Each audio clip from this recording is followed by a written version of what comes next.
Let's zoom in here on this wall section view.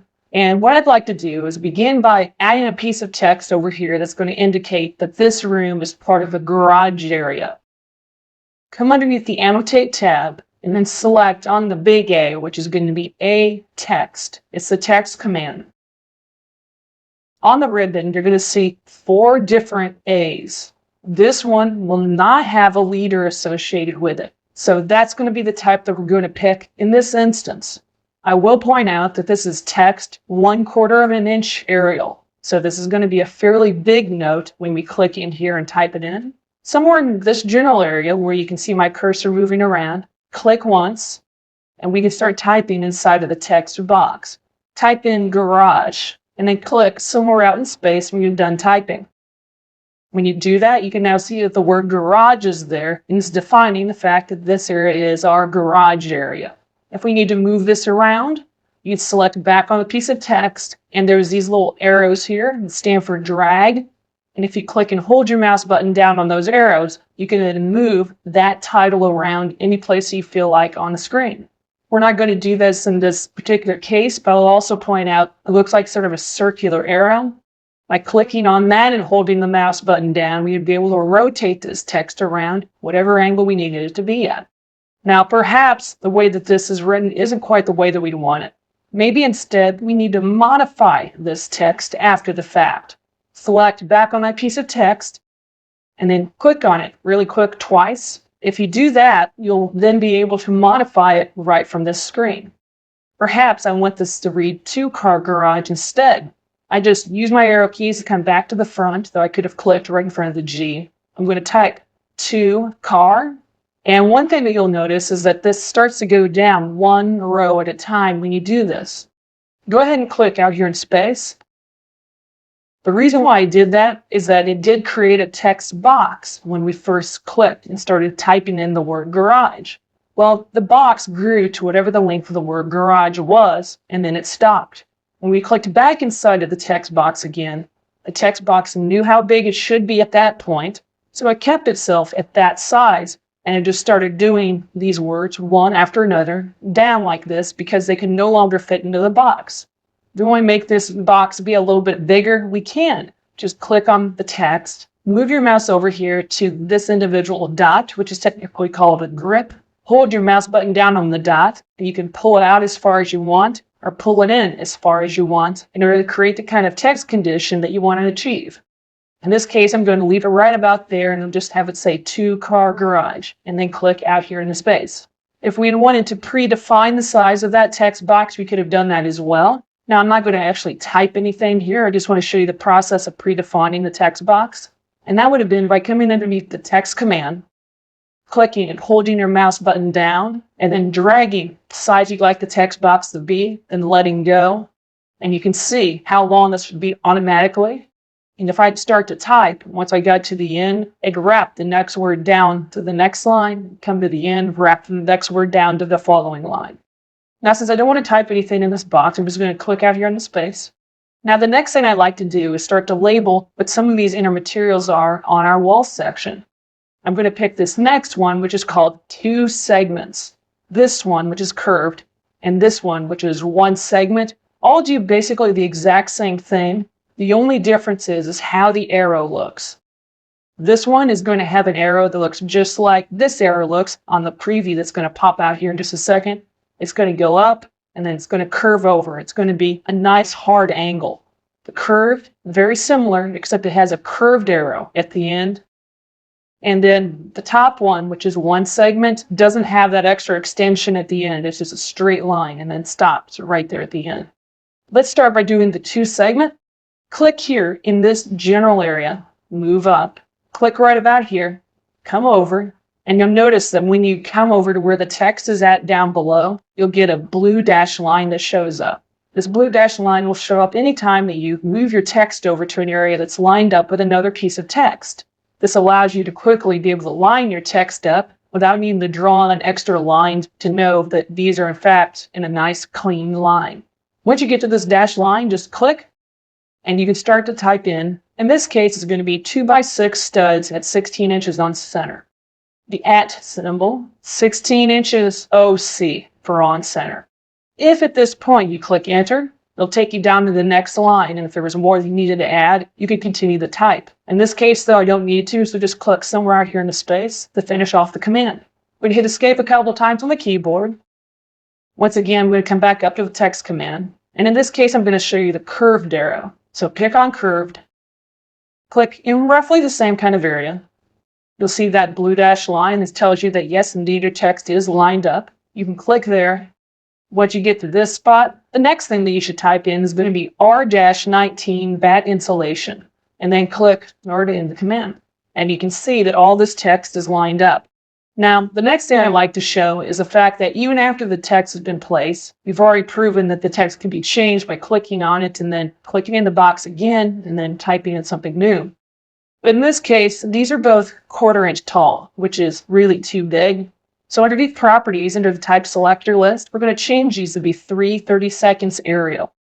We can see that the notes are much smaller now. The truth is that this is at a 1/4 inch print size, and this is at 3/30 seconds of an inch. So no matter what the scale of that view is, this will always be at the correct print size. So 3/30 seconds will always print at 3/30 seconds of an inch.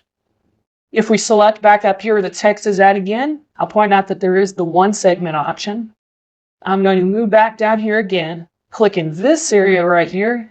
We can see that the dashed line is showing up. I'm going to change this to be 3/30 seconds Arial before I make my next click. So it means when I place this text and I type in airspace, that's going to be that 3/30 seconds Arial font. And the last thing to know as far as this text is concerned is if I select back on any of these pieces of text, look over here underneath properties. Right now we've been talking about the 3/30 seconds as well as the 1/4 inch Arial under the type selector list. The reason why they have those properties beyond just the properties we've seen up here is if you select on the edit type button, you'll see that this is the font and it's a Windows font. It's always going to need to be a Windows font. This is the size that the font would be, the width that the font would be, and the rest of the properties associated with such things as the arrow. So in order to place text inside of your Revit dialog, and I'm just going to go ahead and select on OK to that. Remember, it's underneath the Annotate tab, and it's the big A with the word text next to it. You select on that, choose whether or not you want to have an arrow or not. You can find your dimensions underneath the Annotate tab. You'll see that there's a dimension section, and in this section there's aligned, linear, angular, radial, diameter, and arc length options for the different kinds of dimensions that you can place. I'll go ahead and mention that the arc length dimension, what it allows you to do is pick one spot along an arc, pick another spot along an arc, and then it will place a dimension, much like the dimensions you see currently on the screen, along that distance between the first spot and the second spot that you clicked along the arc. Radial and diameter will both give you either the radius or the diameter of whatever circle it is that you pick. Angular, that will give you the angle between the first wall that you select and the next wall that you select, or lines that you select, or any objects that you select. Linear dimensioning goes straight across, so it'd be from left to right or up and down. A line will place a dimension which is aligned with those walls that you're trying to dimension. So if your wall's at an angle, your dimension will be at an angle as well. My personal favorite is going to be the align dimension because you can do so much with it, and we'll take a look at that here in just a moment. But let's start off by using the linear dimension. So select on the linear. And what I'd like to do is do a dimension from this intersection. So click right at the intersection where these two mullions come together. Zoom in to the other side of your building. Pick the intersection where those mullions come together. And you can pull this dimension string up and then click wherever you'd like it to be placed. We zoom in, we can see that this overall dimension is 84 feet 5 inches. In this case, there is what's called a background mask associated with this dimension. So as a result of that, this line that otherwise would be going through it, leading up toward where the circle with the 3 is at, is being masked by the dimension itself. But if you don't like that, and I just hit escape a couple times to get out of the command, all you need to do is select on the dimension line. And in this case, what I'm going to do is I'm going to move this piece of text over. And you'll see as I move the dimension over, you'll get a leader that moves over along with it and will always point back at that original dimension line. So in this case, we can still tell this 84 feet 5 inches is pointing back to this dimension. Now in this case, we really probably don't need to have this leader here. If we want to remove the leader so it doesn't even show up, we can do that by selecting on the dimension. Underneath the options bar on top, you can clear the check mark for leader, and you'll see that that leader line will now go away. Now I'm just going to click to finish off that command. And we could continue to do dimensions like that going down the side. Annotate linear. Pick that intersection right there. And it's really hard to see. It's one of the reasons why I dislike using linear at times. Click that endpoint there, and then pull it over in this direction. Now I'm going to select back on that line. Clear the leader checkbox so I don't get that extra little leader line showing up. And then I'm going to drag the text by clicking on the little dot there and drag it just down so it's no longer touching this line. So linear dimensioning allows you to click one spot, click another spot, and then you'll get an overall dimension for that length. A line, though, like I mentioned earlier, is probably my favorite dimension to use. If you select on a line, there's a couple of different ways to use an align dimension. First off, we should know that we're going to be dimensioning to the wall faces, or maybe to the wall center lines, or we can even do it to the core faces, which would be the face of the structural members inside of the wall. And we have our choice as to what it is we like to dimension to. In this case, I think I'm going to actually choose the faces of core. By choosing on the faces of core, when I start to place these dimensions, it's going to go from the finished face of those structural members. I'd like to place a dimension string just going across the interior right here. So I'm going to start by picking this line on the inside edge of the men's room. I'm going to pick another line there. I'm going to completely skip over these walls here just for now, and then click here, come over, click again on the next face of the wall, and then click on the face of the wall there along the break room. And you can see that I can begin to move these dimensions up or down and place them wherever I choose along this room. In this case, so I can kind of get away from most things, I'm going to come all the way down to the very bottom and then click and hit escape a couple times on the keyboard. At this point, I'm going to select back on that dimension string. I'm going to move this 18-foot dimension over by clicking on the little grip and pulling it over. See that if I wanted to, I could always remove the leader so that that leader is no longer associated with that dimension. You'll see that I have this 0 feet 3 5/8 inch dimension. I'm going to pull it over as well. We're looking at the 0 feet 3 5/8 inch dimension. Typically, we usually don't have this 0 feet. Most people that I know don't do that. Type in UN, and that's going to activate the units command. Come up here to length, and you're going to see a gray bar here that says 1 foot 5, 11, 30 seconds. Click in that area, and then put a check mark next to suppress 0 feet, and click on OK. Move down, select on OK again, and you'll notice any place where it has a 0 foot dimension, it's now removed it. Now it just says 3 5/8 of an inch. And it would have done that on any other dimension as well where that condition would have occurred.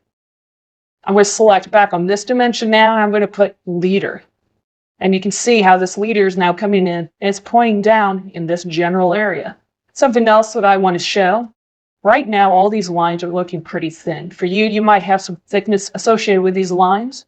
The reason why mine look fairly thin is because underneath the View tab, I have thin lines turned on.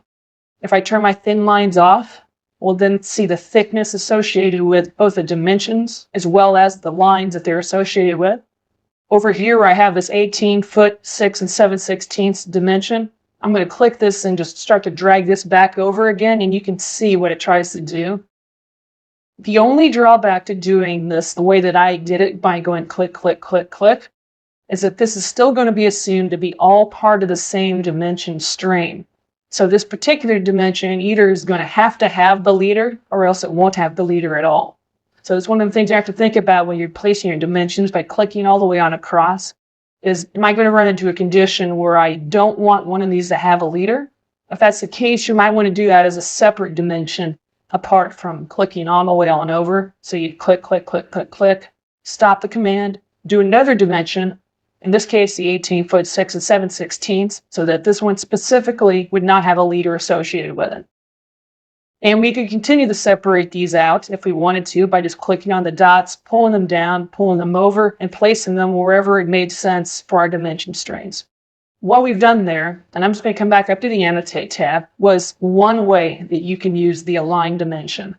But there's another way as well. So I'm going to select on the Align command, and instead of pick individual references, I'm going to do pick entire walls. Select on Options, and in this case, put a check mark next to openings. So it's going to auto-dimension the openings, and click on OK. What I'd like to do is now place a dimension up here on this wall. I'm going to add a quick disclaimer. This does not work very well on curtain walls. You'll still need to use the individual clicking method if you're going to dimension curtain walls. But for your basic Revit wall types, this works great. I'm going to move in here and I'm going to select on this wall right here. And we can see that it's dimensioned each one of these window openings on center all the way on across.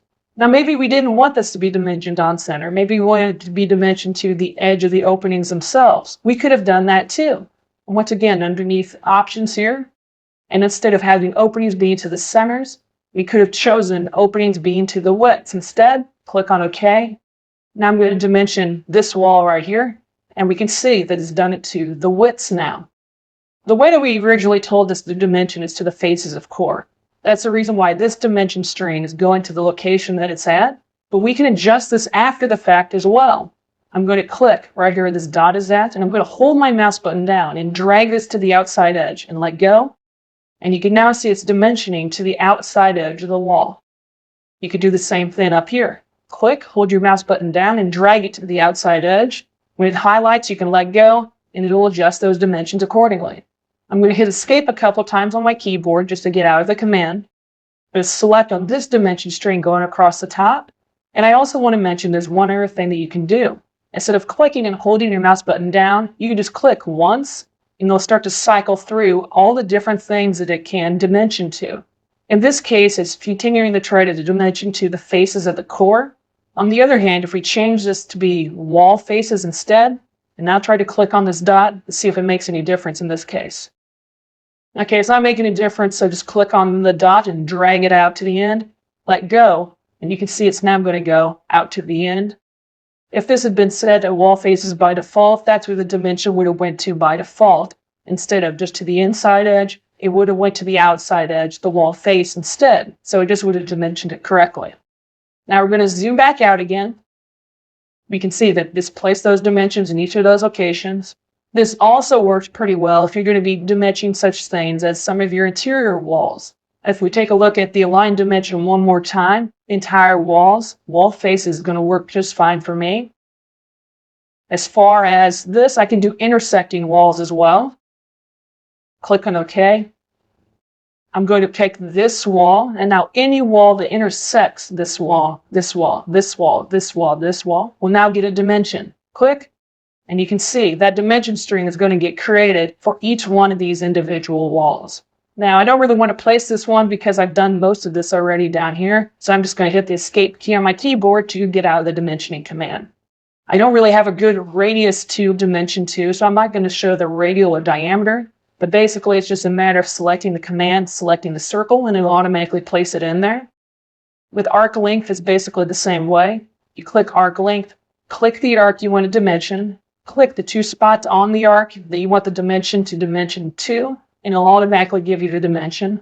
And then with angular, you click the one surface, you click the next surface, and then tell it where you'd like that angle to go to.